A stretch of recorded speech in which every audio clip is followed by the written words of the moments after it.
born and bred in Tuscaloosa, not raised in Baton Rouge. Didn't ride no wagon train to Norman or to Boone. They said I'd never make it, just a name they overlook. Now I'm burning up their game plans and ripping up their books. No 5-star shine, no silver spoon. I came up grinding on a Friday night moons.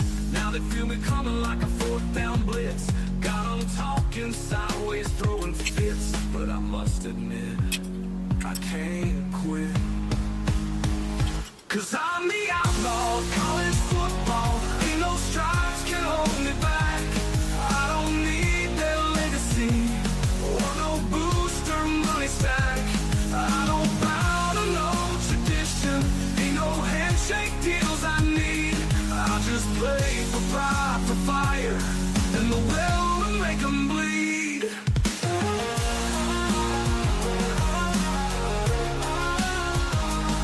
I ain't on your media darlings list. No Heisman hype, no clean-cut script. But every time that whistle blows, I leave my soul out on that road. They talk about dynasties and brands, but I built mine with my own hands. Ain't got no statue, no parade, just broken dreams and lines I've laid. I'm the outlaw of college football, the storm they never saw.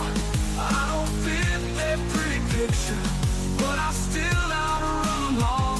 Don't need no love from ESPN, just a line to cross and dirt to win. Yeah, I'm the outlaw, the rebel in this brawl. I ain't here for fame or fortune, ain't no puppet on a string. I'm here to rid their castles and crown myself a king. I'm the outlaw of college football, tattooed in scars and grit. I write my story on the field, and I never call it quits. Let the legends play their history. I'll write my own new lore, 'cause I'm the outlaw. Yeah, I'm the outlaw, kicking down the damn front door. 'Cause I'm the outlaw of college football. Ain't no stripes can hold me back. I don't need their legacy or no booster money stack. I don't bow to no tradition. Ain't no handshake deals I need. I just play for pride, for fire, and the will to make 'em bleed. 'Cause I'm the outlaw of college football.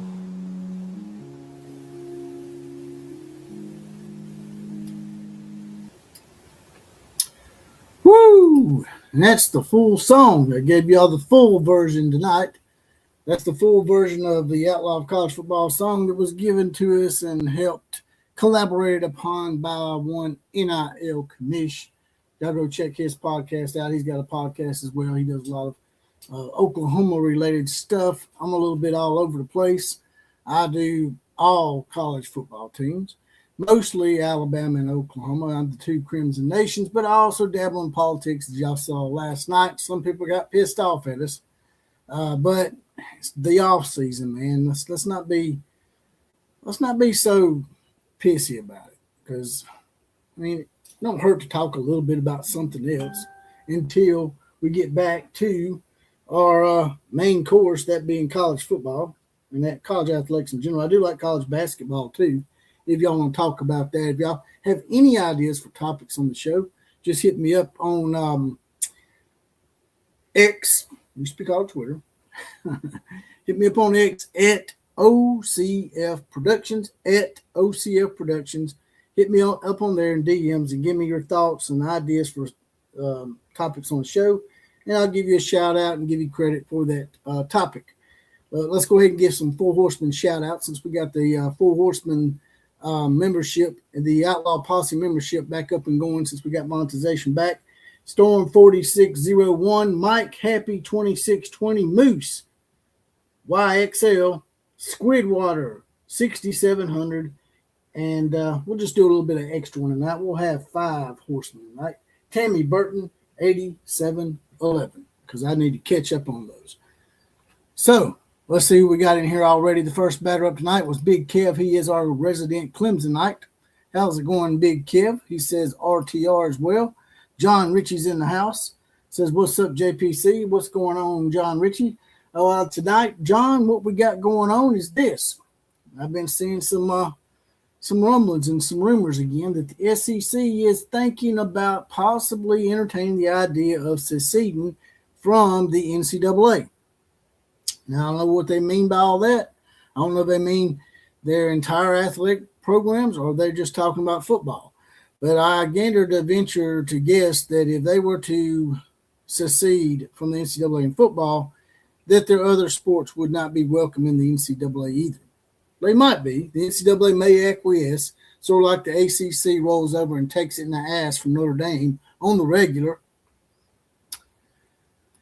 John Ritchie says he wouldn't be fully against it. As y'all can see, I dropped a link in here, right over here to your right there in the comment sections. You can see I dropped a link in here. If y'all want to be on the show, it's an open forum. Y'all can call in and talk about whatever you want to. You don't have to call in and talk about what I'm talking about. You can call in and talk about whatever you want to talk about. Huffer Billy Paul's in the house. He's another Clemsonite up in here. He said the SEC's not going to be doing that. Well, I don't know. There's a lot of rumors out there, Huffer, that indeed, and they've been talking about this for a while. So, you know, it's the old cliche goes, where there's smoke, there's fire, right? And I think that it could happen. I'll be honest with you. It should happen because they're not enforcing any rules. So why are they there? Why are we paying these guys to enforce rules when they're not enforcing them? The Big Ten will probably go along with the SEC in this idea. If it came down to it, them two could probably leave and form a super league.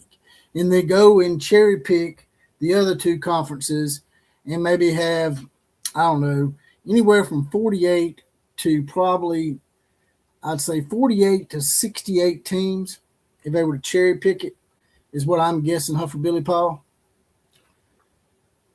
Huffer Billy Paul says the NCAA will get replaced.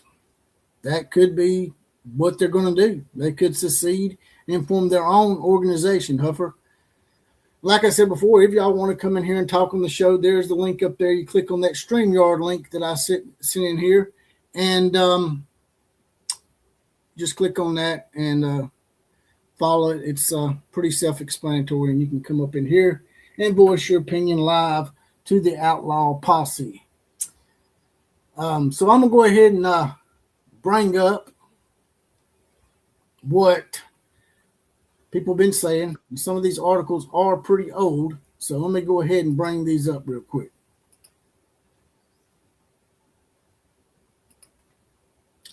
And then we'll bring in Huffer Billy Paul, who is a Clemson fan. So he's probably be more of an unbiased opinion that y'all may or may not like.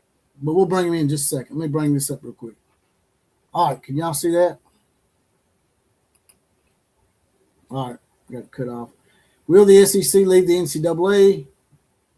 What Greg Burns said, according to Commissioner Greg Sankey, some of the SEC's athletic directors are getting restless. I've shared with the decision-making working group that I have people in my room asking why are we still in the NCAA. Sankey told reporters Monday at the SEC spring meetings, noting that he didn't have any authority to decide to depart at the current time. The idea has been floated amongst the Power Four schools, especially the Big Ten and the SEC. Even if they're given more autonomy compared to other leagues, some remain unhappy with the leaders of college sports. So, like I said, they're not really happy with what's going on. But, yeah. I also have a clip here that I'm going to share with y'all real quick as well. And then I'll bring Huffer Billy Paul in here and get his take on it and see what he thinks about it. Or he may have some other topic that he wants to touch upon. One more time. Bear with me, Huffer. I'll get to you in just a second, brother. All right, here we go. Make sure that's up correctly for y'all. Here it is. Plenty of drama in the transfer portal with NIL and spending and clearing houses and everything, but there's drama in the back offices too. President Moorhead from the University of Georgia went on record today to discuss the enforcement of rules by the NCAA. And he went as far to say as if the NCAA can't enforce its rules, then the SEC is going to have to look at basically seceding from the NCAA and forming its own thing. Now, we all know college football is busted. I mean, unrecognizable. The transfer portal, NIL, the lack of enforcement and rules, the revenue cap that nobody's following. It's a mess. Now, would you be in favor of the SEC playing its own football? Tell me in the comments below. Hey, good morning, good evening, good afternoon, whatever the case may be. Welcome to a Way Offside Short. And that comment was from Way Offside Sports. So if y'all get a chance, check his channel out too. He's got a good channel. But let's go ahead and bring in Huffer Billy Paul. What's up? What's going on, Huffer Billy Paul? Hey, Outlaw, how you doing, man? All right, brother. How's it been going for you? It's going. I mean, we're just watching the mayhem that is the college football environment. Off season is already started, so it's a mess, man. It's a mess.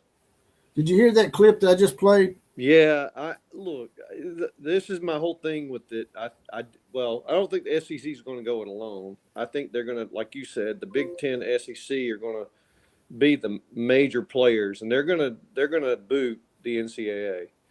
But it's not going to be alone. Everybody says, "Oh, the SEC is going to play its own." No, they won't do that. They'll have a posse with them. They'll have a posse. There's enough people frustrated with the NCAA. They're ready to get something that has at least some semblance of a commissioner that has power to make things do. You need that. You need a leader. We can't do everything by a committee. It doesn't work. And if that's not obvious, then you're just stupid.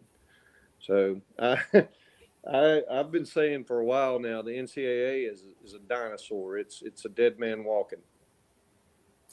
Yeah, I agree with that. And I also think, like I said, I'd see somewhere between 48 and 68 teams. Yep, somewhere in that range. Somewhere in that range, maybe at more like 66.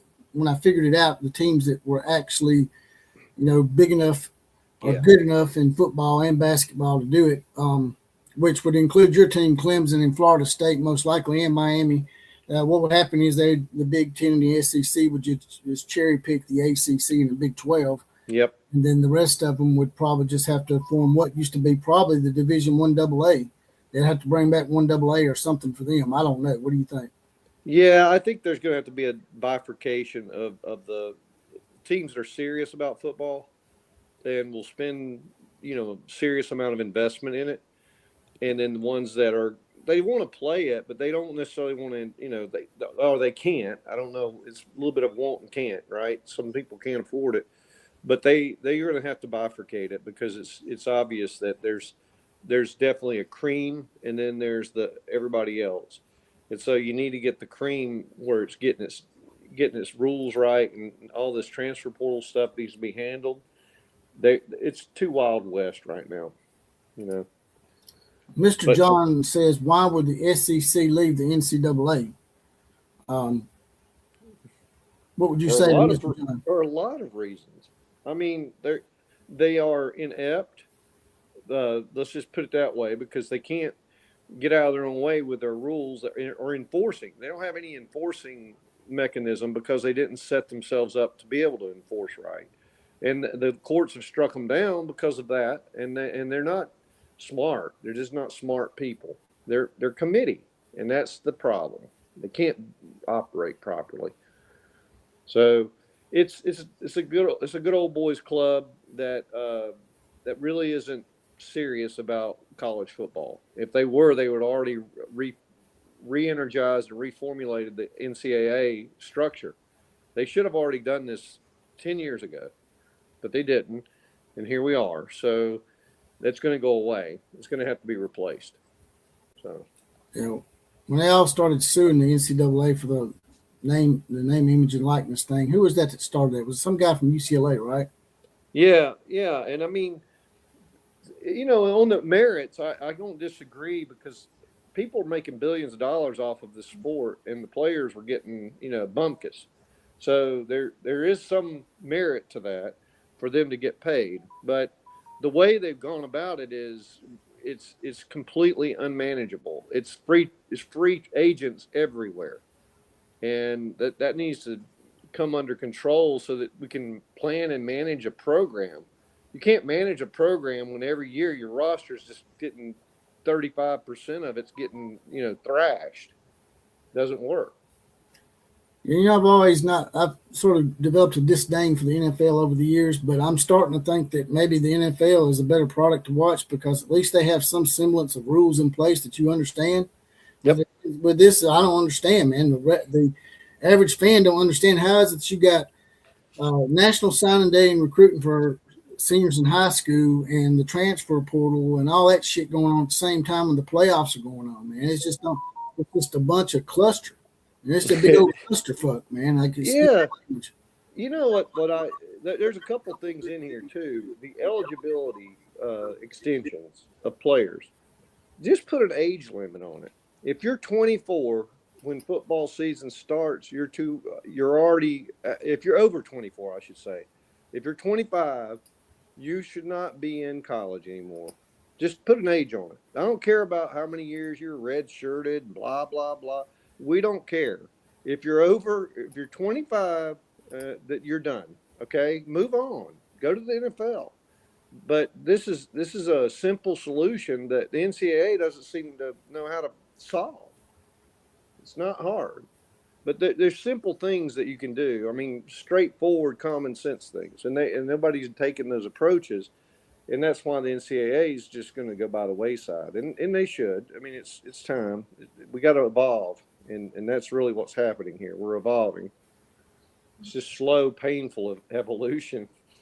So Sankey's a good leader. I think he's a good leader for it. I think he's one of the few that could be that guy. That him and the Big 12 commissioner are really leaders in this space. They listen to them. They know what they're doing.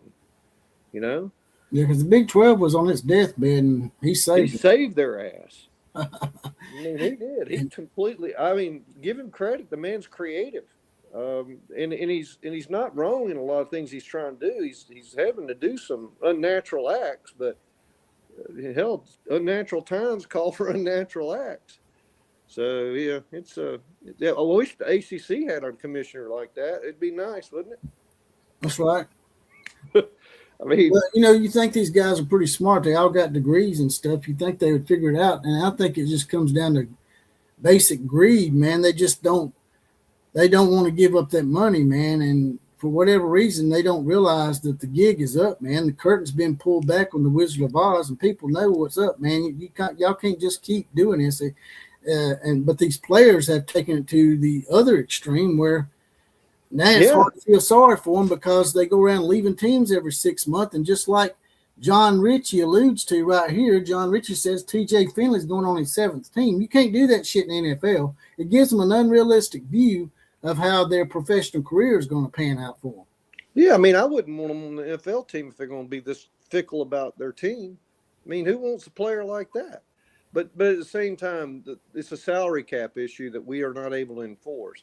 And there should be one to force everybody to equalize or at least be somewhat in the same realm of each other. And then you can lock down players. I would say you have to lock them down as employees. I mean, you do. I don't know any other way around it. That's the only way you get a contract that says you will play at least till you get 3 years into a university, and then you get one transfer, and then you're done. So, come on, guys. I mean, doesn't mean you don't get paid. They're going to get paid, but they don't need to go around what's the highest bidder every year. That's ridiculous.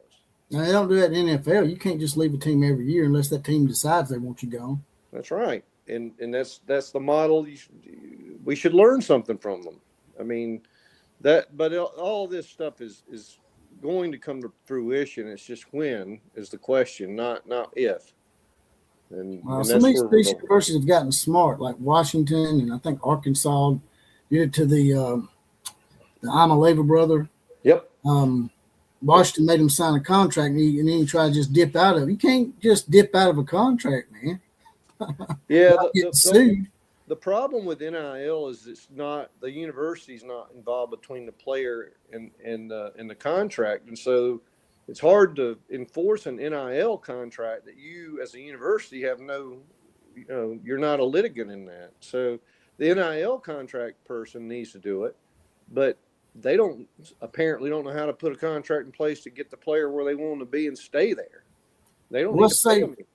Let's say the local Mercedes-Benz factory here decides to invest in a couple of Alabama's players, and then they decide they don't want to play for Alabama and go play for Georgia or something. Mercedes-Benz at that point can sue them, right? That's right. They should have it in the contracts that way, and that's because it's a breach of contract. And contract law holds strong, so as Florida State has found, and you don't get out of a contract when you go and willingly sign up by just saying, well, I don't care anymore. No, it doesn't work that way, brother. Mm-mm. Well, another thing I'd like to ask you about that I was going to touch on that is the 13-member committee. You were talking about committee a while ago, and it sort of made me think of something. We have basically gone back to allowing a poll to decide who goes to playoffs. It's just a microcosm version of the AP poll to me. Yeah. 13 people on the committee that are voting on who gets in the playoffs. I thought we was trying to get away from the polls, man. They need to go back to the BCS formula. The BCS formula was fine. The BCS formula just didn't have enough teams to choose from. It only had 2 teams to choose from. Yeah, I don't disagree. I've said they should go with an algorithm that's auditable, that has everybody agrees on the statistics and the numbers and the tiebreakers and everything else, and it ranks the teams. And quit doing this. I mean, I don't necessarily like the way the basketball thing works right now because it's a little too it's obscure. It's too obscure. But it's something like what basketball does, with their little tool. And so we need that in football and get the damn people out of the mix. And here's the other thing. Let's let the teams play on the field. I mean, expand the playoffs to 16. Have 4 major conferences, have 4 conferences send 4 of their best teams, and let's see where the chips fall. And that's the ones that get in. That's it. You don't need a bunch of damn people making crazy-ass decisions. And if a ACC has a team that's in the crappy lower end of that thing, then they don't get included, and you give it to the next highest conference for extra person or extra team in there. But you need to do something that makes sense, because it doesn't make sense right now. We're inviting teams that are just a waste of an invite. Yeah, that was that. What happened this year is probably going to cause a lot of stuff to change next year. That did not help the ratings at all. I'm sure ESPN was not happy about those 2 teams getting in, James Madison and Tulane. Yeah, no, it really did. Poison the well, and credit the ACC for shitting the bed and giving us no help. So, at the same time, so you got all that going on. It really did expose a lot of I'd call it the backroom deals, Well, honestly, by Duke, think about it for a second. Miami was real close not getting in the playoffs. They wouldn't have got in if Duke had won the ACC championship. So since Duke won, it put Miami in. I mean, when I say when they went, if Duke had been in the top 10 or top 12 and won the ACC, Miami would have been screwed. That's right.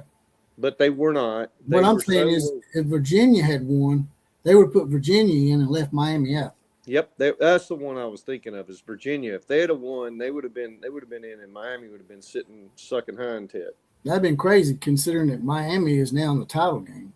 So obviously they deserve to be in. How the hell did they lose 2 games?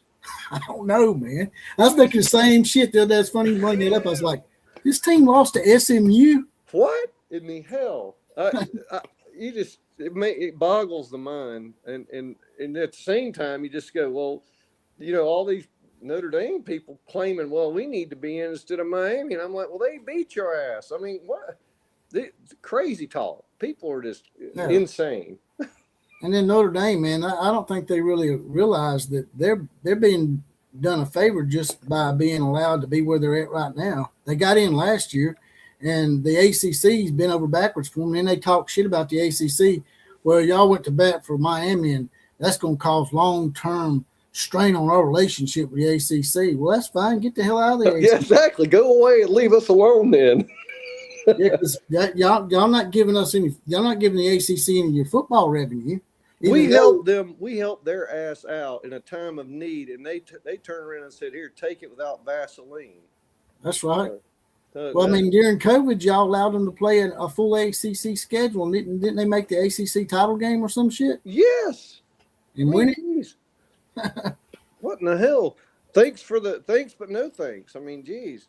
But at the same time, I mean, this is where in Notre Dame is the one thing that really bugs the shit out of me, because they get a person that acts as a commissioner with the power of a commissioner for one team. And that is absolutely wrong. He should not be getting the vote like all the commissioners do. The commissioners represent 16, 20 teams, or 18 teams. He's got all the power of that commissioner. That's bullshit. I mean, that's why all this is. I'd tell them, you get in a conference, or you can go suck hind tit and go down to the 1-2A or whatever, or go to the group of whatever. Yeah, I mean, they could probably be in the playoffs in the FCS every year. Mm-hmm. I mean, they can have. They act like we need them. Notre Dame needs us. I mean, because there's 129 or however many is in 135, 136 other teams besides Notre Dame. So it's ridiculous. But the thing that I have looked or realized, watched, and kind of got a feel for now, all of these lower teams are feeders now for the transfer portal. They all start there when the players will get there and prove their worth, and then transfer to a better team. And it's kind of like a feeder system for the big teams, and that's already been bifurcated by natural forces, right? Right. So that's kind of where it needs to go, almost as a structure. They can do that, but they can't transfer 5 times. I mean, come on. That's crazy as hell, man. That's Mr. John, right after you said something about 16 teams, and I didn't read his comment, but right after you said it, you and Mr. John must have been on the same page, because he said we should expand the field to 16. Yes. I mean, I didn't want it to go past 4 back in the day, because I felt like we were diluting a lot of the purpose of the regular season. Right. But given all of this nonsense, 16 makes total sense. Well, yeah, it's an even amount of rounds for everybody. Nobody's That's sitting right. there waiting 4 weeks, and still those teams that have gotten a bye are 1-7 now. The only team that's won is Indiana. We don't need buys. There's too much time off. There's like 4 weeks off. Yeah, the best team should play the worst team in the first round, and let's keep playing every week. This is dumb.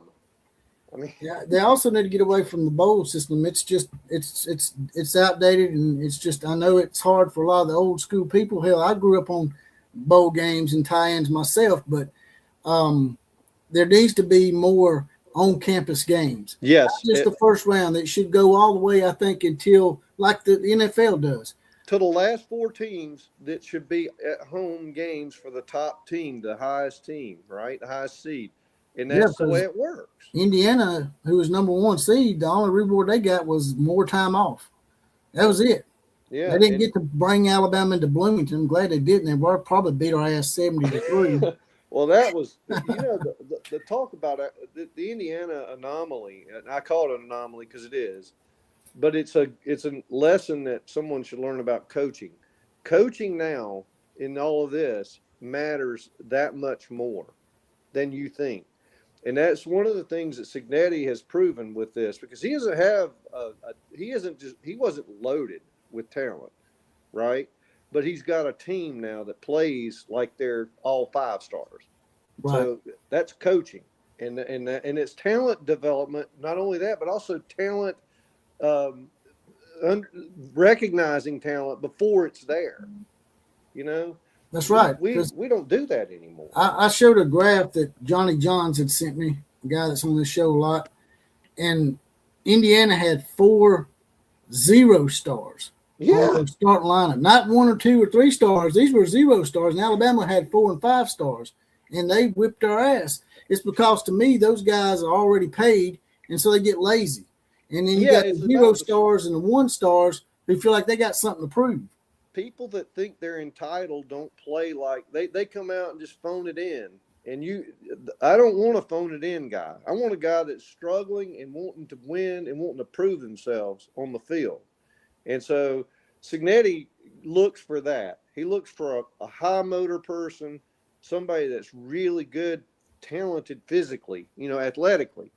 And then he puts them in, puts them in a program and makes them get fundamentals right. And then they play like a damn Wolverine. I mean, not to give Michigan any shout out, but but they play hard, and they play all the way through. They don't just play part of the play; they play the whole play. Chuck, it's a good coach. I mean, I have to say, and I like the fact that he's stoic and just looks like he's mad at the world at all times. I ain't gonna lie, man. He looks like a weirdo, man. He looks like somebody out of a horror movie or some shit. Yeah, he's a freaking serial killer at night. He looks like something out of Texas Chainsaw Massacre. I used to say he looks like a Boris Karloff replica. But hey, one thing about Indiana, they know how to find the coaches, don't they? Bobby Knight, and now they got Cignetti. I mean, come on. Well, they're putting all their money in football now because their basketball team ain't been very good for about 25 years, I guess. Yeah, they've fallen way, way off. I mean, it's sad. Which is even more sad is Clemson now is a basketball school. Hey, same here. It's the damn SEC's dominating basketball now. I was watching the game the other night. I was just sitting there shaking my head. I go, I can't believe that we now have become a basketball school. That's how far have we fallen? It's probably a lot cheaper to fund basketball programs than his football program. Well, our basketball team took the NIL earlier than Dabo did. I mean, they were doing NIL before NIL was cool at Clemson, right? And so that's why they're doing so good is because they adopted it and used it to basically revamp their team almost every year. I mean, we only have one player this year that was on the team last year in basketball. One player. We haven't got all transferred. Yeah, basketball's been dealing with it a lot longer than football. Well, did you happen to watch I think it's 30 on 30 or whatever it is that they do on ESPN of Calipari? I didn't see that one. You ought to watch that one if you can. It'll just because Calipari is like a shark. Okay, when he started doing what he did, he basically got the one and done kind of player, and he innovated that. He said, I don't want you to be here more than a year. If you're really good, I want you to play well and then move on to the NBA and we'll go get another player next year. And that's kind of what football's got to think like at this point. They got to be like, like a shark. These coaches need to think, hey, the players are going to want to go if they're good. So we got to be ready to reload with a new player and keep doing that. That's right. In case y'all wondered, some of the Oklahoma people in here, Oklahoma people don't like you too much, by the way. That's all right. They had him voted out of the damn chat. This is Rich Huffman. But the way he's carried himself tonight with the fluid responses, man, we're going to have to bring Rich back into the chat, and y'all just going to have to get over it.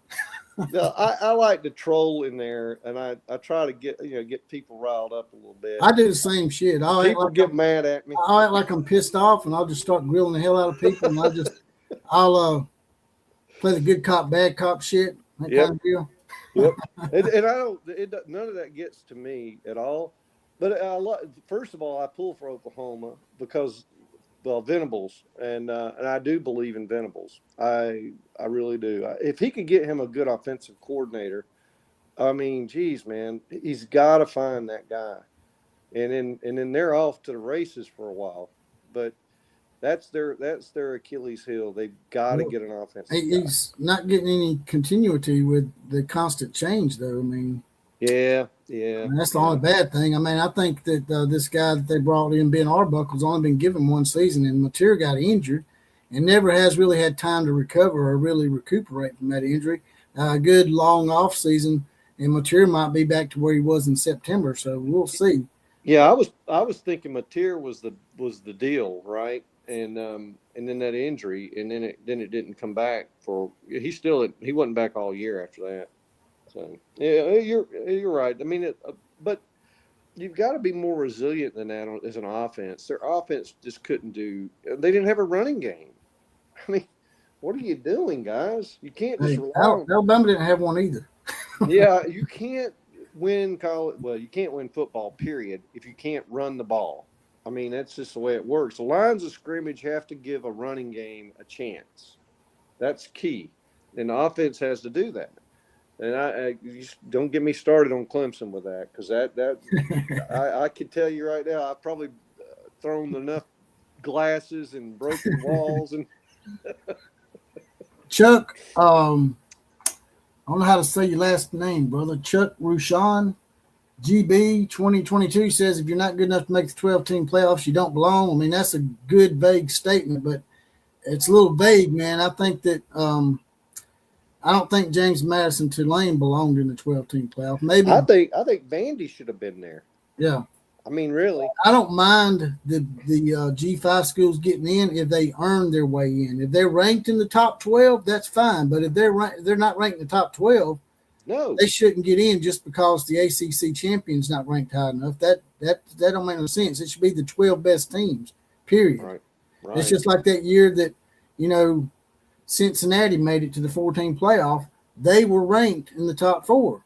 So yeah, and like in the past, Boise State has been ranked near the top 5, so they belong. But this year, those teams didn't belong in there. No, they didn't. And it's I was kind of hoping that James Madison would win one, just to prove me wrong, and they didn't. So, that was the end of that. Everybody made fun of Alabama for getting the hell beat out of them by Indiana, but nobody said anything about Oregon getting their ass totally embarrassed. Indiana's a machine. There's no shame in getting beat by that team. That team is it, man.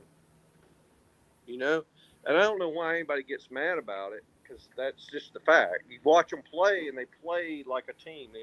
They're a well-oiled machine. I feel bad. Well, I don't feel bad for them because I don't really like Miami, but Miami's about to get handed their ass. I hope not. I hope not either, but I guarantee you, if Miami makes one mistake, doesn't control the ball, time of possession, they are going to get boat raced. They better hold on to that ball and make long drives. And that is a problem with Miami this year. They've been known to have games where they just shit the bed in turnovers. That's what happened to them against Louisville, and that's what happened to them against SMU. Well, you got to. Carson Beck he can, once he throws one interception, he's throwing 3 or 4. That's the way it's going to work. He's got that I call it the interception flu. Once he gets the flu, he's sick for a while. So I mean that it depends on how they hold on to the ball and drive and not make big mistakes. Turnovers will kill them. Indiana takes advantage of every turnover. And if you haven't, I'm amazed that they only beat Penn State by 1 score. Yeah, well, every team's going to have that game. Every team's going to have that game where they're just not on.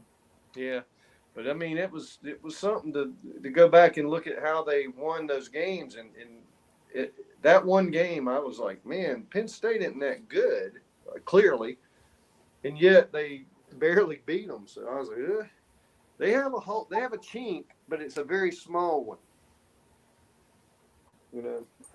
If Miami can find it, then they got a chance. Penn State was already in disarray. If they hadn't been in disarray and things hadn't took a turn for the worse and then fired them, James Franklin in the middle of the year, they might have actually pulled that upset. Yeah, that was a big mistake. That was stupid. Yeah, I think James Franklin's in a good place at Virginia Tech. I think he can win there.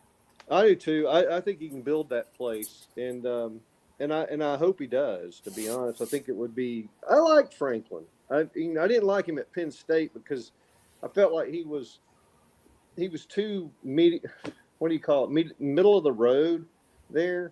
He didn't struggle enough to me like he did at Vandy. Vandy, he was something to behold, and I think he could have done better, and it kind of made me mad because everybody kept counting on Penn State. They kept ranking them in the, I was like, come on, man, he ain't done it by now. He ain't gonna do it.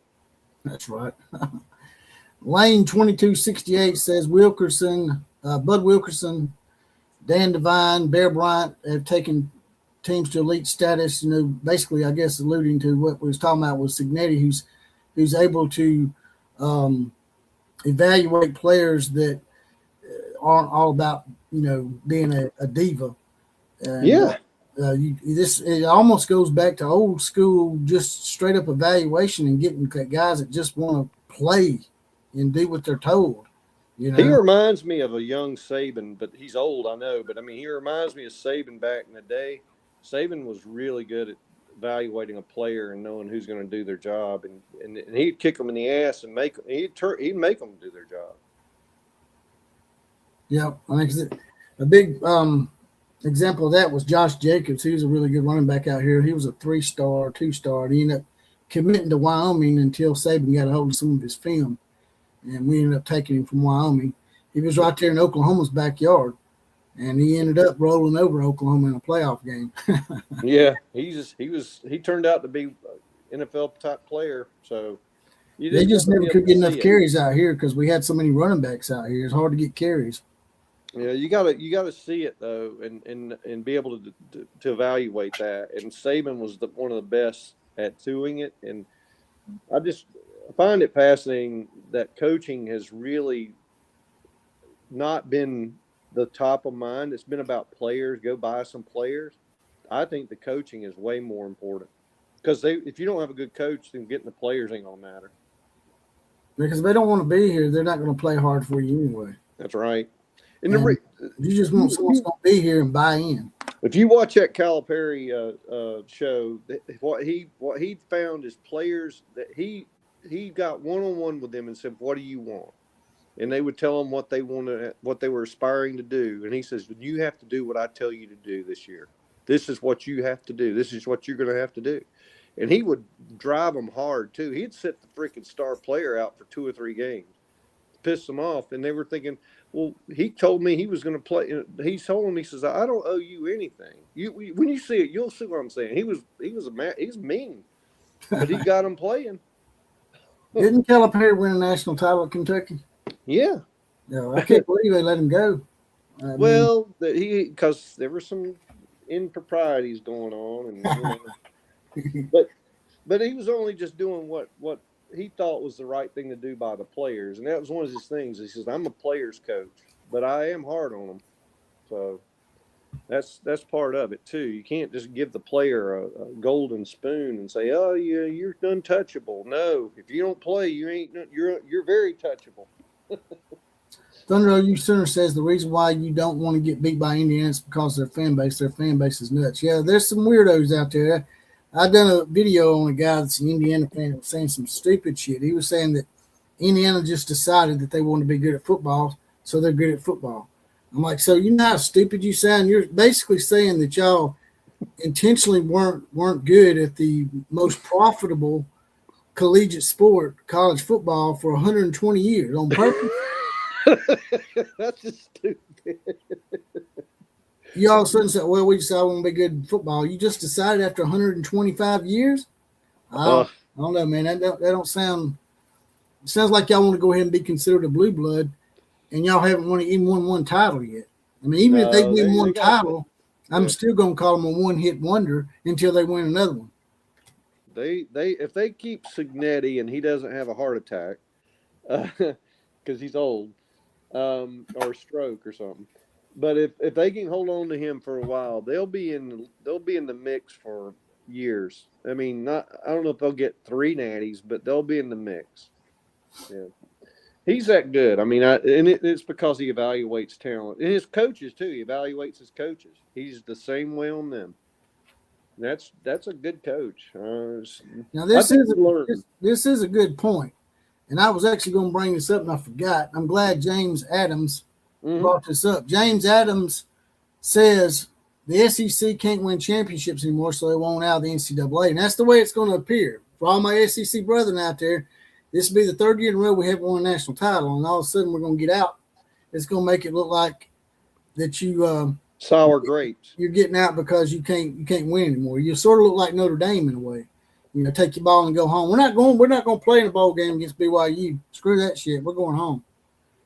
No, I think well, you're right if they just do it alone. I don't think they're going to do it alone. I'll be honest with you. I think it's just their signal to say, "Hey, it's time, Big Ten, for us to lock arms and let's get this thing fixed." Yeah, because the Big Ten and the SEC have already been talking about this. Yeah, and that's where I thought it was going to go. Now, if it was just the SEC, then James Adams' point is valid. A lot of people will start grilling the hell out of them. I mean, what are we going to be, the redneck version of the Ivy League? Yeah. That's what the Ivy League done. The Ivy League just seceded from. Yeah, they just said we don't want to do anything. They're like, we don't want to play football with y'all anymore. And it was the 1930s and mid 1930s, and they haven't since.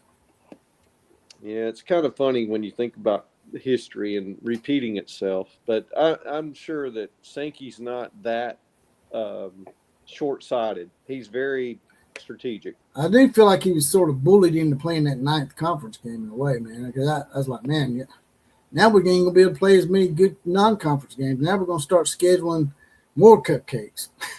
Yeah, I think that if you're expanding the conferences to this size, you almost have to start playing more conference games. But it's catch-22. You know, I mean, Clemson's now having to do 9, so it's in a way I'm tired of them scheduling Furman and South Carolina State and Wofford, and it's like I want to see good games. I think I'd wish they'd all play good games. You'd have to play everybody good. You know what I mean? Yeah, if everybody would agree to it. Yeah, exactly. Everybody on board. You ain't got Indiana dropping Virginia to pick up Indiana State. Yeah. So Yeah. whatever they picked up, Eastern Illinois, somebody. Yeah. Well, hell, who lost to Northern Illinois? Was it Notre Dame or somebody? Yeah, Notre Dame lost to Northern Illinois last year and and went to the national title game. Damn. And you know, the year before that, Notre Dame lost to Marshall. I mean, I was messing with Notre Dame. I'm like, you know, y'all could join the MAC, but there's no guarantees over there either. Y'all 0-2 against the MAC last 2 games. They were mad as hell, man. Them Notre Dame fans were after me on TikTok, man. They were threatening to do all sorts of crazy shit. I thought y'all was religious, man. Y'all threatening to hurt me and everything. They got some vulgar language when you tell them, when you point the truth out. Oh, that's the sad part. They start talking in tongues. Hell, they can't. Yeah, they can't even be the best team in their state, for God's sakes. Now, Notre Dame fans did make a good point the other day.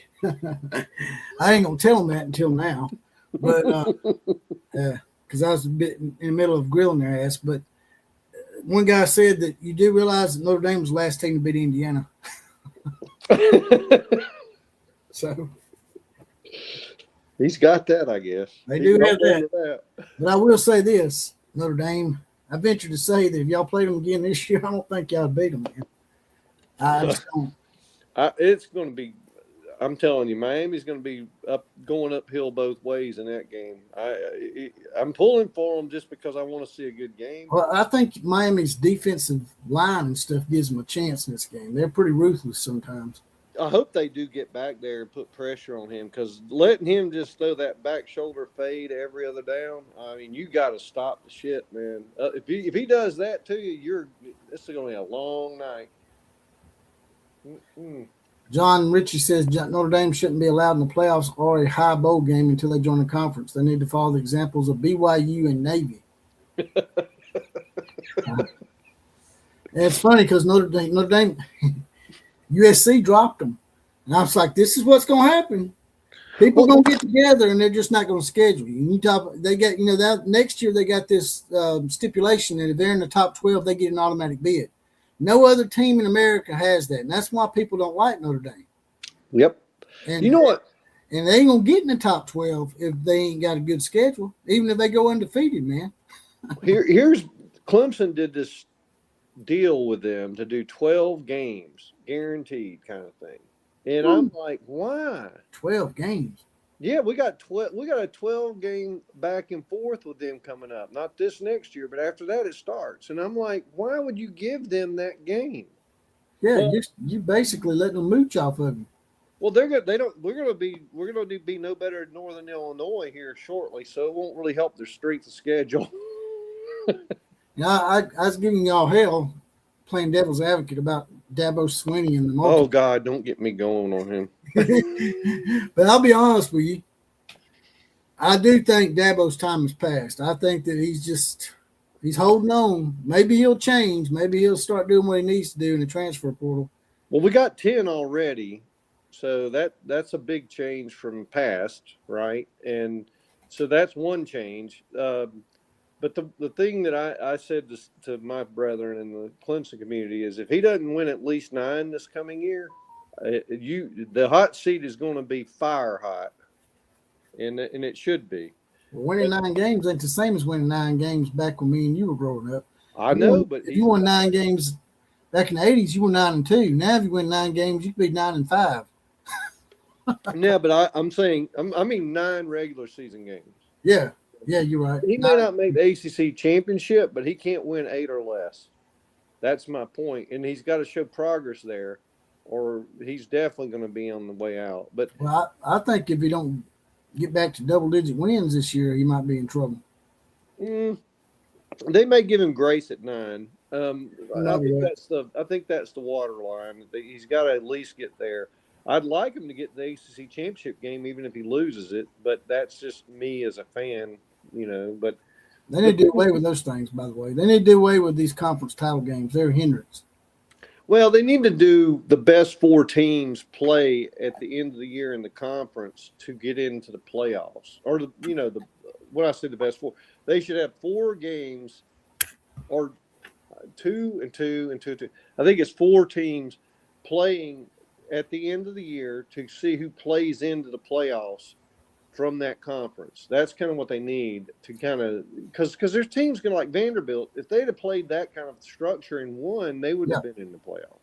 Yeah, instead of putting Alabama and Georgia in there, make Vanderbilt and Oklahoma play a play-in game or something. That's right. That's what I'm saying. That's what they need to do. That's a more interesting format. But the other thing that I don't know if you heard this, Dabo the other day in a press conference said that he felt like a preacher in Las Vegas with this transfer portal thing he's doing now. John Rich just asked you, do you think y'all going to fire Dabo? I think you just answered that question that he needs to win 9 games to keep his job next year. Yep. That's the prevailing thought in most of the community. Funny thing is, that's probably what needs to happen for Alabama and Oklahoma, 2 of the teams that are prevalent on this channel. I know we made the playoffs, but man, Alabama and Oklahoma, man, they sort of look pretty bad. They got to make it up next year, or that somebody's on the hot seat here. And Oklahoma's. I mean, a lot of them love Brent Venables, and they don't want to blame him. They keep blaming the coordinators and stuff. But after a while, you got to look at who's at the top, man. No, it's the head coordinators coach. Out. I mean, eventually, it's got to be the head coach's fault, right? The head coach is going to have to eat the crow, and I'm sorry, Dabo, I love you and all, but you need to go to church, go run a church somewhere. I mean, if you want to go save souls and all that stuff, go be a pastor somewhere. Well, you used to sell Aflac insurance in Birmingham. It's amazing it wasn't a State Farm agent. You could always get a job with Nick Saban and con time Deion Sanders. An Aflac commercial, maybe. Boy, they got some transfers out. I mean, they're taking a hit. Who's that? Colorado? Mm-hmm. I don't feel sorry for them. I can't stand con time. Well, I like him as a flamboyant figure. I think he's entertaining. He is entertaining now. He gives me something to talk about. Sort of like Lane Kiffin. I mean, Lane Kiffin's entertaining, But I think Lane Kiffin's the most hated coach in college football going into next year. Everybody's going to be pulling against him. Thunder OU Center brings up a pretty interesting historical nugget. He says the 1894 Yale team is the only team to go 16-0 in one season. Indiana will be the second team if they do that to beat Miami. That's true. I will say this about all that stuff. How people have convenient timelines. People argue about when football become modern. In my opinion, football became modern in 1907 because that's when they invented the forward pass. Before that, it was hybrid rugby. Anything before 1907, man, that shit wasn't football. It was the very first beginnings of something called football. But you know, the one thing I did think wouldn't happen, and I think a lot of people thought this, is that nobody's going to go 16-0 in a 12-game playoff. And here's Indiana. Of all the teams. Right out of the damn gate. A team that was, 3-9 2 years ago? Yeah. I mean, what the hell? We haven't had a true program break through the ceiling probably since 1983 Miami. Yep. A brand new champion with no tradition. Right. Indiana would be the first one to do it probably since 1983 Miami. Yep. And it's almost worth, I give them the clap, man. I give them a hand clap. It's impressive. You can't hate on that. It almost makes you think they're cheating. Well, everybody's going to say that because just like anybody else who comes out of nowhere, well, they got to be cheating. There's nothing but cheating.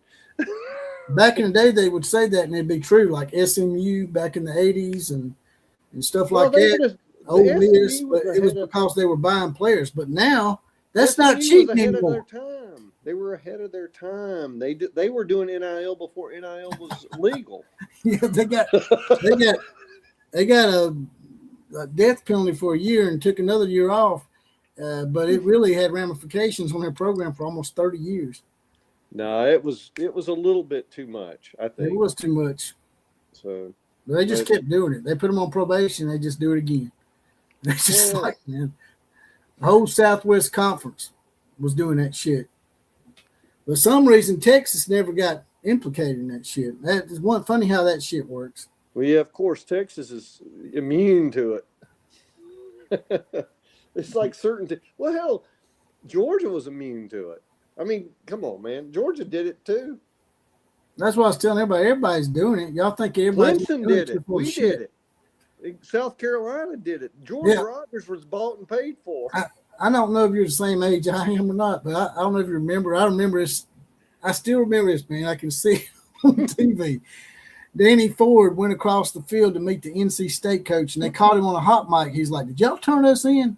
Did y'all sell us out? You remember that shit?" No, yeah. They were buying players. I mean, y'all know better than that. Everybody was. Everybody's buying players. The Phil Fulmer was the worst about selling people out. That little son of a bitch. Yeah, I hate that bastard. They served his ass a subpoena when he come down here for the SEC media days in Birmingham. Well, they gonna put that mug in jail down here in Etowah. These young people don't remember it, but Clemson started their uprise. When they started getting good in the 70s, it was because Charlie Pell came there and basically bought everything. Charlie Pell put us on probation. Charlie Pell got two teams on probation. Yeah, he got Florida on probation too. But he didn't give a damn, and that's where Danny Ford got hired, right, through Charlie Pell. Well, Danny Ford learned from the best, and they did. People forget that Barry Bryant was the mentor of both those guys. Yeah, exactly. They were like, just win the damn game, however you got to do it. And I was like, man, we don't do stuff like that. Y'all shut the hell up, man. You know they were, and everybody. Ohio State's done it. And that shit's been going on since the 1920s, man. That's why the NIL players getting paid makes sense because it was happening anyway. And at some point, you got to quit fighting that. And it really is. I don't understand why all these TV people and all these universities and coaches get paid millions of dollars, millions. And the players are like, "Oh yeah, we'll give you a $40,000 degree." They're like, what the hell, man? They're the ones out there getting their knees blown out, and that's their Achilles heel.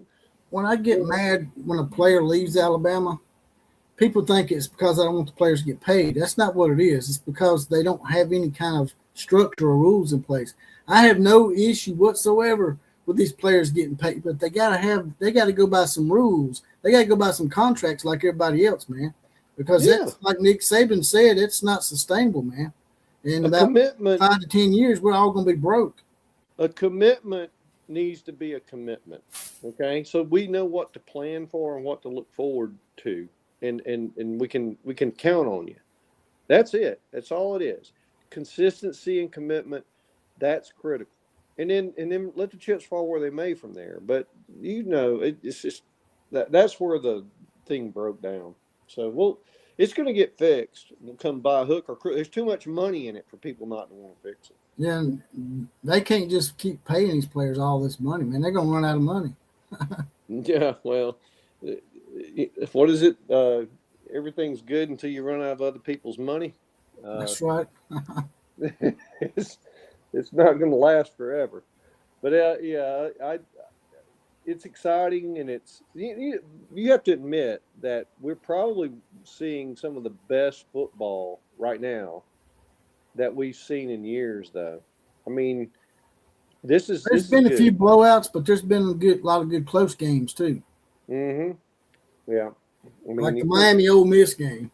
Yeah, we all knew that there was pass interference in that last play, by the way. Well, yeah, but they were throwing it to the end zone. Hail Marys don't get pass interference. It counts a Hail Mary. They were at the 30-yard line.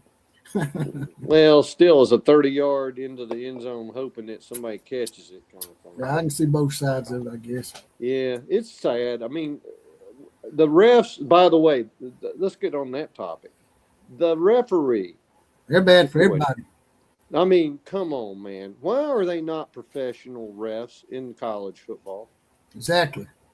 It's ridiculous. They should not be run. They should be paid by the colleges.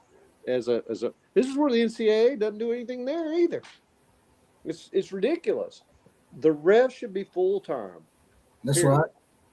And then they should be accountable and be held accountable through systems of checks and balances. And you get your ass fired if you're not, making stupid calls in critical games. I mean, come on, man. Not calling holding on one team where they're clearly holding, and then you call every little holding call on another team. That's bullshit. I don't know what's going on. Well, they should have to answer questions after the game, just like the players and the coaches do. And they should be investigated for where they're getting their money. Exactly. We got a new member, Dwayne Mayhall, just joined the Outlaw Posse. He's got his badge now. He's deputized. If y'all want to get your badge and get deputized like Dwayne and maybe get a random Poor Horseman shout out like I give those guys earlier in the show, it's $2.99 a month, 75 cents a week. It's just a half a bottle of water for the Outlaw. It's a little join button down there by the subscribe button. Just hit that and you'll be in the Outlaw Posse, and I'll get your random Poor Horseman shout out on the next podcast. Sorry about that, Huffer. Go ahead. No, that's fine. I mean, you know what you need to do? You need to give away a bottle of Casamigos to somebody once every, like a random thing of anybody that's a member. You got a bottle of what? Casamigos. What is that? Is that tequila? Yeah.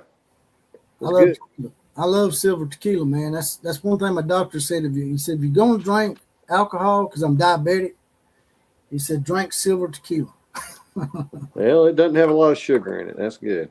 Right, and the plant it's made out of actually has some benefits. Just don't overdo it.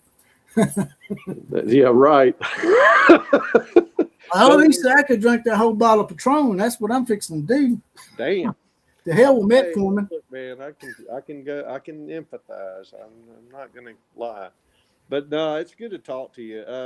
You guys don't get so butthurt about my trolling in the chat. What can I say? It's not necessary to get. Hey, I must admit, man. I mean, I find few people out there that can go with me toe to toe talking some shit. But you out there with me. I'm bad about it too, man. I be pressing the hell out of people's buttons, man. People have threatened to kill me, man. I mean, I had a dude from USC because I started calling them the Skittle shitters, and in Lincoln Riley, we started calling him TBOW, the bitch out west. And this dude calls my daughter, man. She's 9 months pregnant. Calls her. Said, "Are you Jesse Clark's daughter?" Like, "Yeah." He said, "You tell him he's a bitch," and clicked and hung up on her. Damn. See, I ain't that fucking invested. I'm like, y'all going through a lot of trouble for just a mid-card podcaster like myself. Yeah. Losing your damn noodle over some football? You gonna call a man's daughter and do that shit? No, I ain't doing none of that. That's crazy. That's insane. I don't get that upset. I mean, it's football. If you really are that triggered by it, you probably ought to go seek help. Yeah. I ain't gonna lie now, I do get mad sometimes more than I should when I'm watching the games. If I really get pissed off. Look, dude, when Clemson lost to South Carolina, when they did that stupid kickoff, let me do a reverse and drop the ball and give South Carolina the game, I put my hand through my wall in here and knocked the picture off, broke glass everywhere. I mean, I get mad, but I'm not mad at people. I'm mad at my team.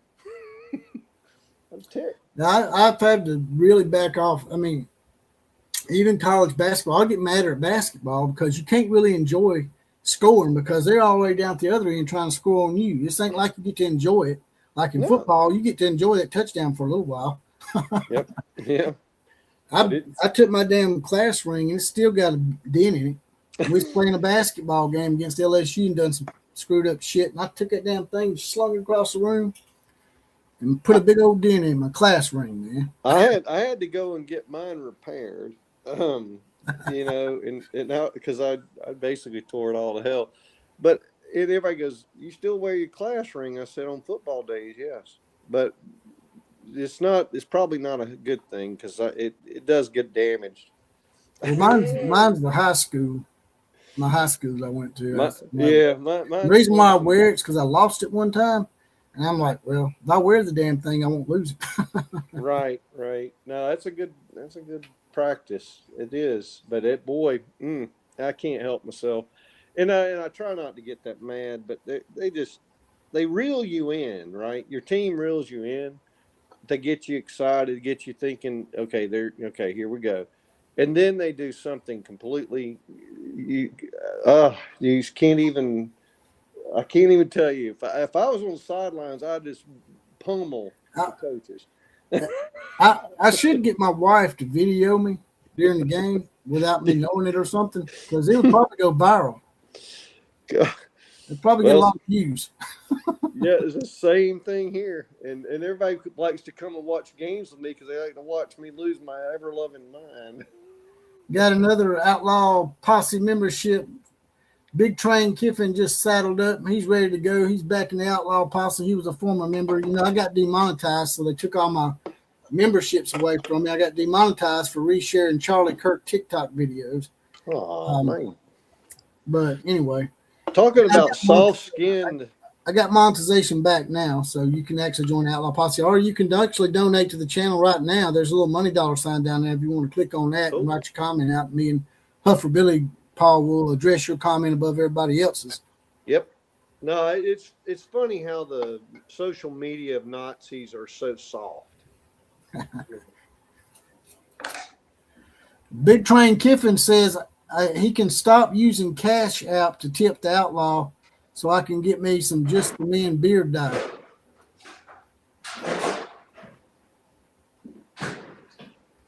Still with us? Yeah, I am. I just had to get rid of some stuff. Okay. Big Train Kiffin said he could stop using the Cash App so I can get Just for Men beard now. Beard dye. There you go. You don't really. Hey, don't do that. Don't become Ryan Day. Nah. I've dyed it before, but if you don't dye it just right, man, you will look like Ryan Day. You look like somebody took a damn magic marker and draw the beard on your face. I call him Howdy Doody because he has those rosy cheeks and that beard and everything. I'm like, man, he looks instead of like Magic Howdy Mike, Doody. we should call him Magic Marker.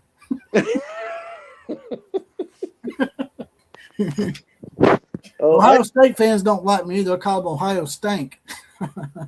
I can give you every team that's not my team. I can go down the list of insults that I can give, and all of them hit. They all hit. They're pretty. Yeah, bad. they do. I like to mess with Clemson about that rock. I call them the rock molesters. Well, they're rubbing a rock, for God's sake. I mean, think about it. I mean, I can give my own team a hard time too, because it is kind of weird. Hey, I'm going to rub this rock. What else are you rubbing? I mean, good Lord, man.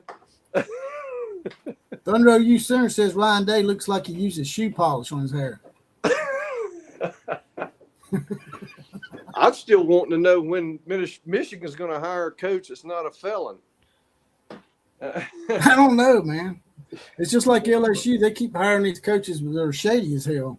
That have these sort of promiscuous type. I can't even say the word promiscuous. Type personas. I mean, first you had crazy ass Les Miles out there eating grass. They thought that shit was cute until Alabama beat his ass 8 years in a row. And it wasn't cute no more. He got hung up in some shit with some women. Ed Orgeron, same thing. Lane Kiffin, he used to be called Joey Freshwater out here because when he was in Alabama, that was his alias. He used to go out on campus and partake in the sorority girls out there. Well, at least they're not Jeffrey Epstein age. Well, yeah, at least they're doing it the normal way. If they're going to be promiscuous, at least don't be completely perverted about it. Exactly. And they like women, so that's good too. Big Train Kiffin said that the $2.99 he give me, I'm not allowed to use it for any titty nipple piercings. So I only have my right nipple pierced. So what was it back in the day? If you pierced your ears, was it the left side meant you gay or the right side?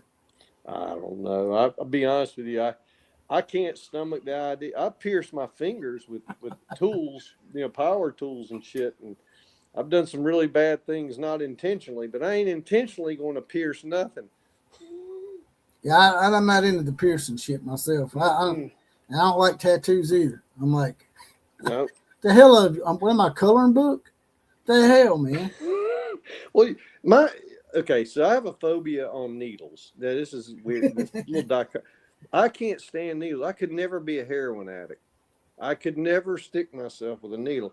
I go to the doctor and they got to take blood and I have to sit there and lean against the wall so I don't pass out. I'm a baby when it comes to needles. I don't have a needle phobia, but I do have a heights phobia. I don't like being up high anywhere, especially when I ain't got nothing to hold on to. Yeah, well, I don't like getting on a ladder. That's my thing. I mean, I'll get up on a ladder. I got up on a ladder one time and got on the roof. But coming back off the roof is when I froze up. Yep, because you got to look down to get on the ladder. Yeah, because my friend was like, man, hurry up, get your bitch ass down here. I'm like, man, shut the hell up, man. Like, I'm about to freaking, my legs were freezing up. Yeah, start shaking. You can't freaking step right. No, I'm not into that either. But it's funny when you start to think about some of the people doing things to their body. Why are people doing nose rings and those big old ear holes? Well, yeah. What is wrong with you? I can understand the ear piercings and that kind of deal, but yeah, but piercings are different than those big old, once you start rings. Piercing your freaking nose and your navel and your tongue and your vagina parts. People have done it to their penises. Yeah. I'm like, are you insane? They put it through the turtleneck. No way. No way. We're going off the rails now. You can tell we're struggling. Mm-hmm. Hey, by the way, when we get to next year, I mean, I know that you guys are hopeful that the board gets it figured out down there, and I'm sure the Oklahoma fans are hopeful that Venables gets the offense in a better shape than it was. What do you think is what is your projection on where you guys are going to be at Alabama? I'll be honest with you, man, and that's sort of up in the air to me. I mean, because it's not that he's lost 4 games 2 years in a row that's the problem. The problem is how he's losing. He's getting blown out. They look soft. And people like, oh, Alabama fans are unrealistic. They want to fire him for losing 4 games. It ain't that he lost 4 games. It's how he lost them. He's getting blowed out. And last year he got blowed out by, not just get blowed out, but he got blowed out by double-digit underdogs. Oklahoma last year was 5-6 going into that game, and we were a 13-point favorite, and we got beat by 21. I mean, lose to FSU. How do you lose to FSU? We lost them by double digits. That's just ridiculous. And we were a double-digit favorite in that. I think we were favored by 13 in that one too, and we let them cover the spread. No, for me, I mean, the measure of a team is when you lose to bad teams. That's not acceptable. You can lose to a good team, but you're right. Soft is part of the problem. I agree with you on that. I think Clemson's soft. I've said this. Dabo doesn't do real tackling at practice and all that bullshit. You got to practice hard, and so it creates a soft team. And you got to be hard when you play real competition, or they're going to run you over. I mean, I'm telling you right now, Indiana will run right through you like shit through a goose. You know, if the board made the playoffs and played Indiana to a close game and lost, it probably would be different. But because of how he's been losing, he got blowed out 2 out of his last 3 games. He got blowed out by Georgia. He got blowed out by Indiana, embarrassingly, on the national stage. And so next year, I think he's in the same boat as Dabo. I think if he only wins 8 games and he don't make the playoffs, I think they'll probably try to push him out of here. Yeah, well, I think he was a placeholder for Saban anyway.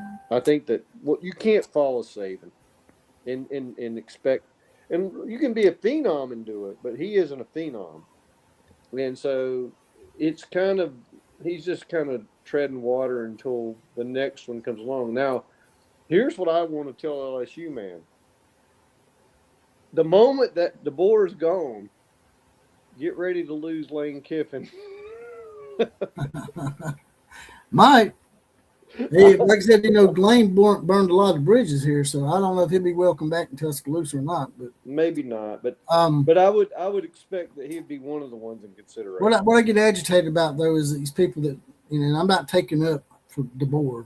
Don't get me wrong, I'm not a real big DeBoer fan either, but right.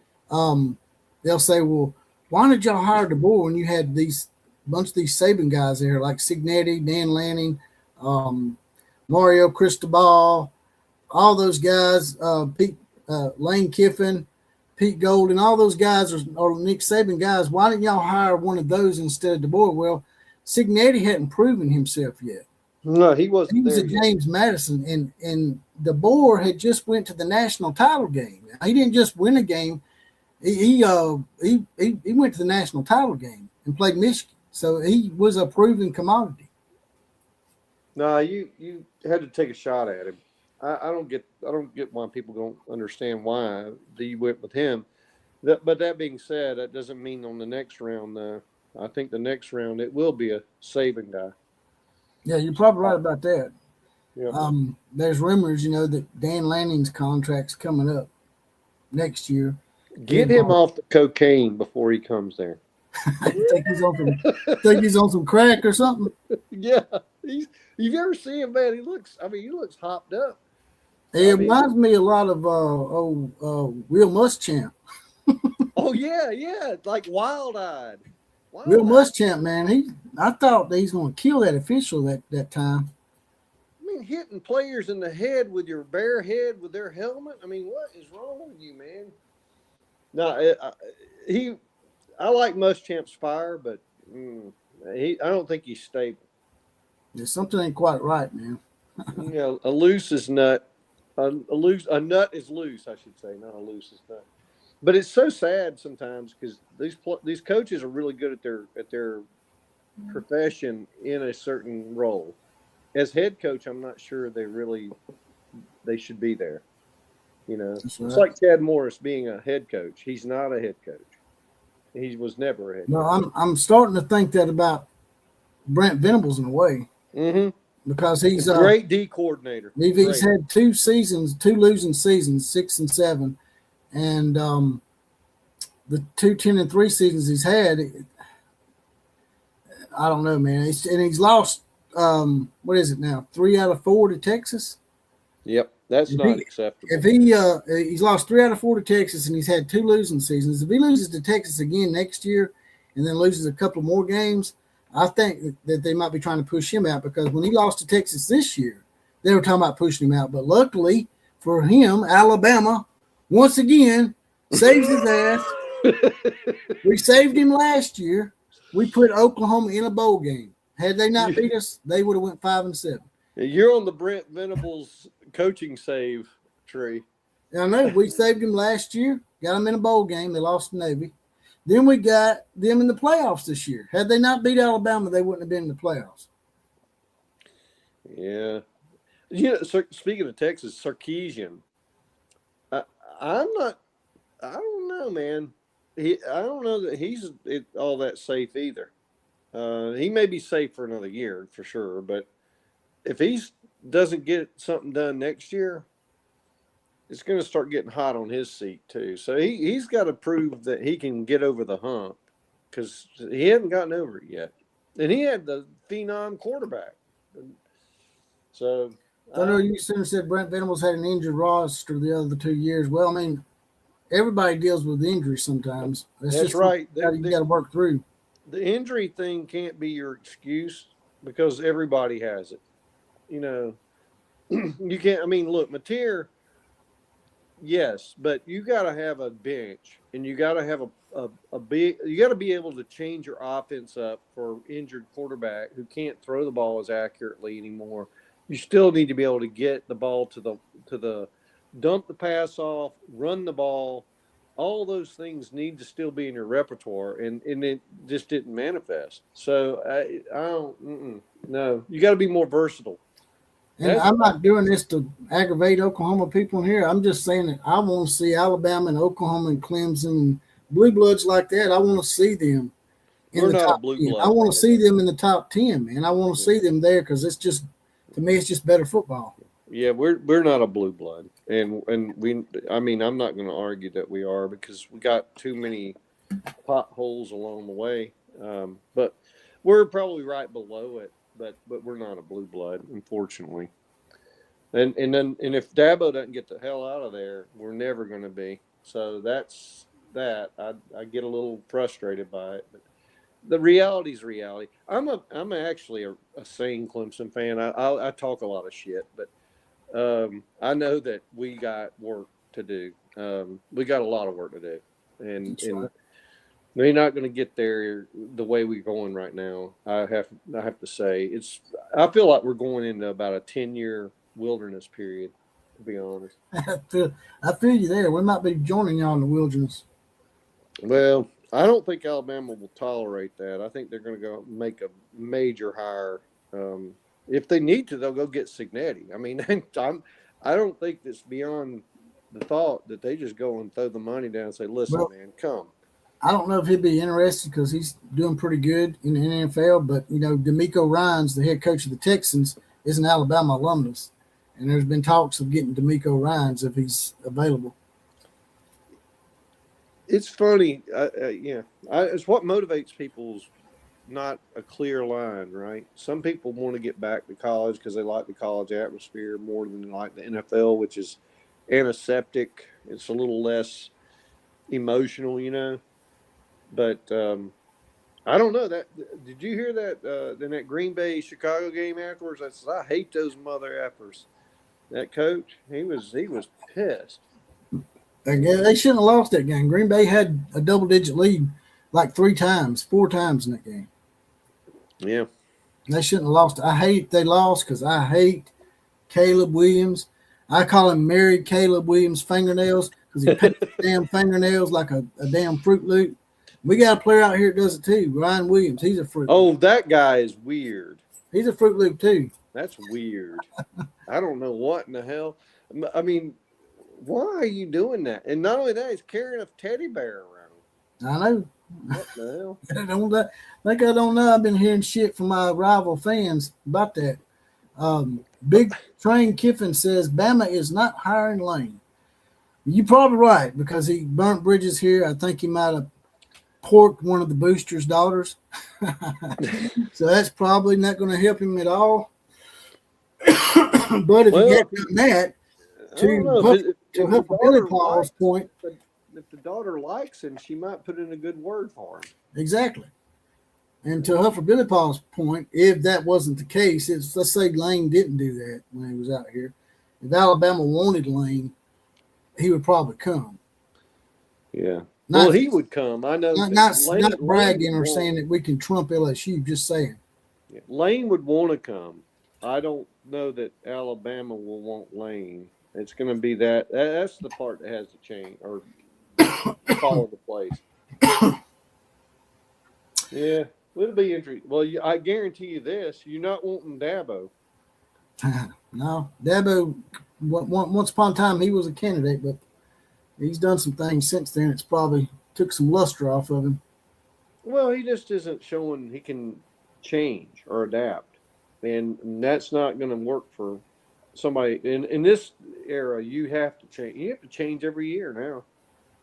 I mean, any coach that isn't able. You know who I really like, by the way. Just thinking about this, that Manny Diaz. Now he's at Duke, and I thought Penn State would go after him, to be honest. But Manny Diaz is a solid coach. He didn't have enough time at Miami because Miami was in a pickle. They were bad. Well, they weren't really coming hardcore with that NIL money either. No, and so he was struggling at Miami for a lot of reasons. It wasn't he had to take them from a crappy program. You know, they were in the dumps, and they weren't giving NIL money. They weren't doing. You know, it's just like the whole thing. But he's a really good coach, and if you can win at Duke, for God's sakes, I mean, come on, man. So it's almost like, Franklin at Vanderbilt. If you can win at Vanderbilt, I mean, I don't know. Yeah, people act like that's a Clark Lee thing, but it's been done before. Clark Lee. Mm-hmm. But anyway, I think I'm fixing to get up. Yeah, you do your thing. And I appreciate you coming on tonight. I don't know if you want to plug anything before you get out of here. No, I don't have anything. Appreciate you taking the time to come in here and hang out. Yep. Thanks for having me. All right, brother. We'll check you later. Talk later. Bye.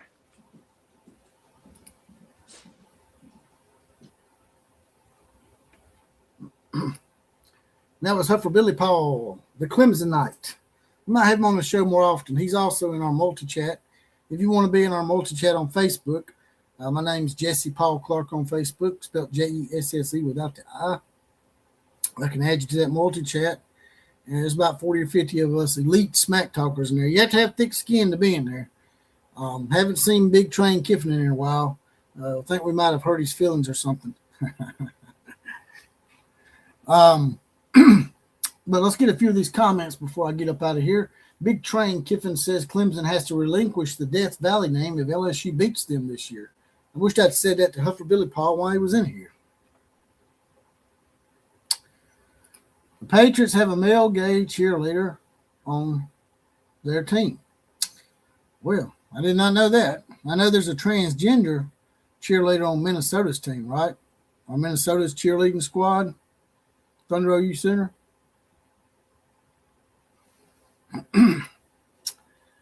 Big Train also says I need to talk to Kuz and ask why West Virginia Mountaineers are taking 73 players. Wow, that's a lot of players. But if y'all don't mind, like, share, comment, and subscribe to the channel.